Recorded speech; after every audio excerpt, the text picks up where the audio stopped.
The British Isles have a long and complicated history that is characterized by conflict both within and between its different nations. Whilst today we take it for granted that Scotland, Wales and Northern Ireland are all part of the United Kingdom, that's not always been the case, and as we will see, it is far from a given that it will continue to be the case in the future.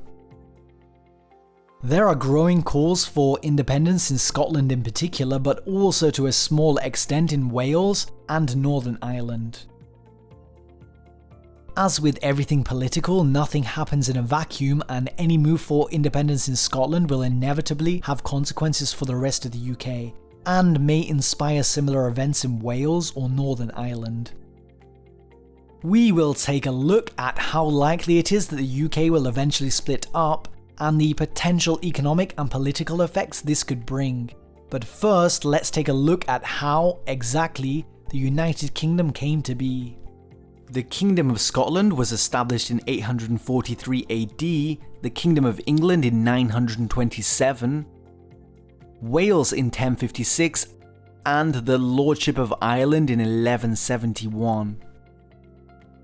In 1536, Wales was fully incorporated into the Kingdom of England through the Laws in Wales Act.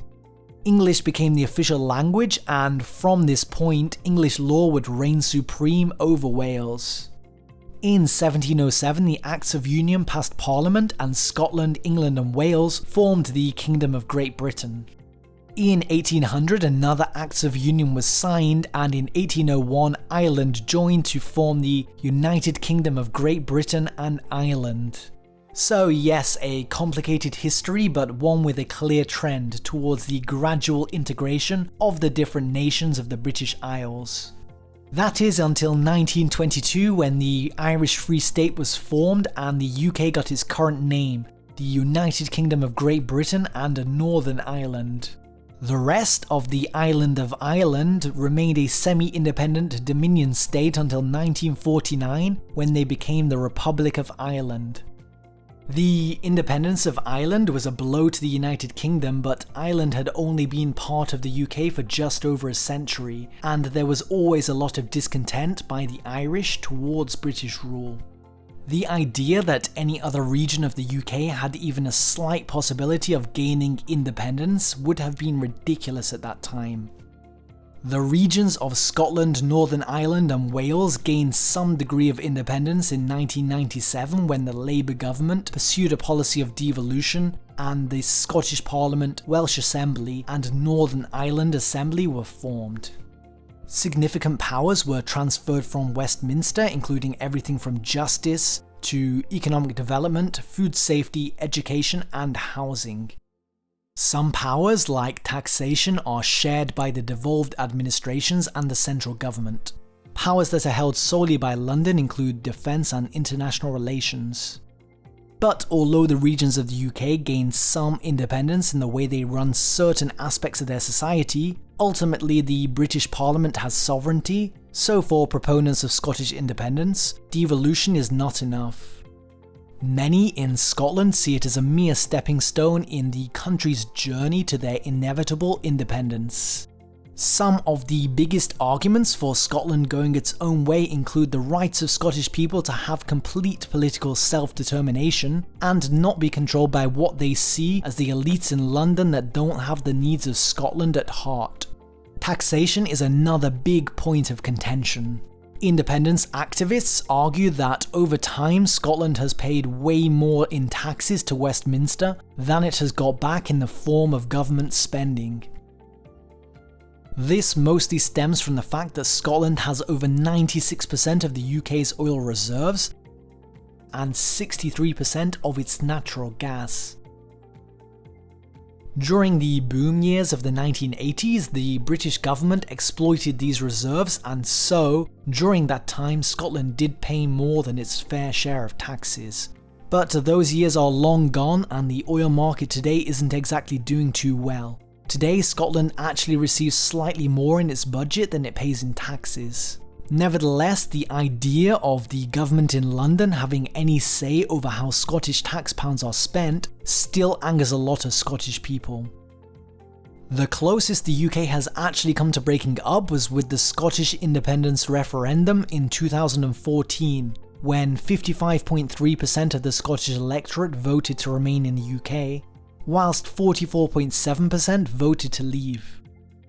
The result was much closer than the pro-union voters would have liked. But with the referendum over, many British politicians were relieved by the outcome, as it was very unlikely another vote would be held for several decades. And the British Prime Minister David Cameron declared that the Scottish independence debate was settled for a generation. Before the vote, the Scottish government leader also pledged that there will be no second independence vote for at least another 18 years. And so it seemed that the issue was completely settled and the UK would remain happily united for many years to come. However, what nobody saw coming was the Brexit referendum of 2016. Whilst on the face of it, the UK's decision to leave the European Union may not seem to have much to do with the question of Scottish independence, when future historians look back, it may be seen as the catalyst that set off a chain of events leading to the eventual breakup of the United Kingdom. The problem is that whilst the UK as a whole narrowly voted to leave, there was a lot of regional variation. The national result was 52% leave and 48% remain. In England, 53.4% voted to leave, and in Wales, 52.5%. Scotland and Northern Ireland, however, voted to stay, with Remain votes 62% in Scotland and 55.8% in Northern Ireland. The conclusion was clear: England and Wales had swayed the result for the whole of the UK. Whilst the result was divisive across the UK, with a lot of people who wanted to remain in the EU being forced to leave, it was especially so in Scotland and Northern Ireland. There was now a clear difference in the political will of the people in the different regions of the UK, and, some said, a credible reason to hold a second Scottish independence vote. The Scottish government capitalised on this sentiment, and their new leader, Nicola Sturgeon, has repeatedly called for a new independence referendum to be held. This has so far been resisted by the British government, but there is significant pressure for them to grant the request. Polls show there is now much greater support for independence than in 2014. The likelihood that Scotland would vote to become an independent state is much higher than it was 6 years ago, as many Scottish people would prefer to live in an independent Scotland that is also part of the EU. If Scotland does gain independence, what would the effect be on the other nations of the UK? Would they continue with the status quo, or would there be growing calls for independence in those countries too? Could we see a Welsh independence referendum or even a Northern Irish independence referendum? At the moment, the possibility seems very remote, but if Scotland were to become independent and their economy performed better than the United Kingdom, then there could be greater support for independence in Wales and Northern Ireland. The political black swans of Donald Trump's election as US president and the outcome of the Brexit vote have both added fuel to the fire of public anxiety over the Scottish issue. People have stopped saying that could never happen about the idea of Welsh independence, as we have seen just how suddenly the status quo can be thrown away in favour of radical change. There is a sense that, with the current uncertainty and seismic shifts in the political landscape, at no point in history has the existence of the United Kingdom been as precarious as it is today. And so perhaps a question we need to ask is, so what? Does it really matter if the nations that make up the UK go their separate ways?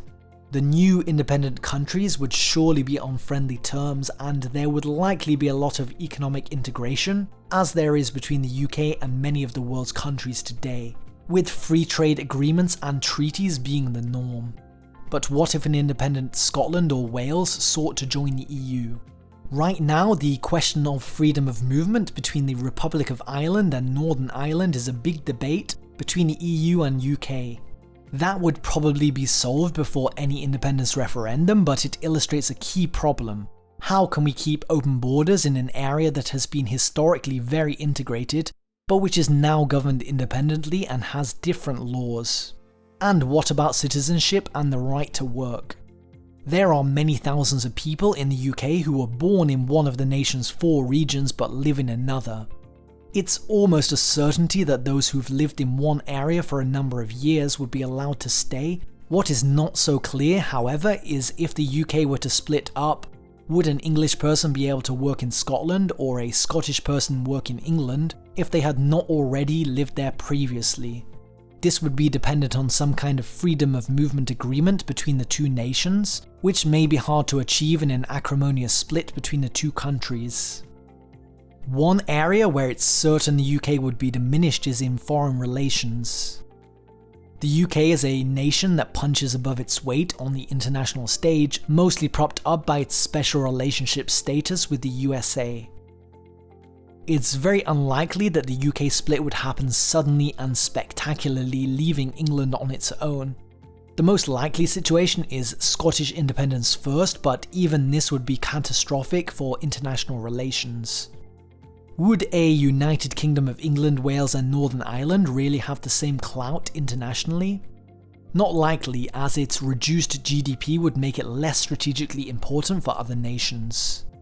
It may lose its seat on the UN Security Council as a result of its reduced military spending and dwindling international political influence. Scottish independence and the breakup of the UK would be a blockbuster political event, with consequences far outweighing Brexit. It would be the end of one of the world's oldest and most politically stable nations, and both the direct and indirect consequences, good and bad, would for sure play out for many generations to come. Thank you for watching. If you enjoyed this video, please give it a like. For similar content, hit the subscribe button and we'll see you next time.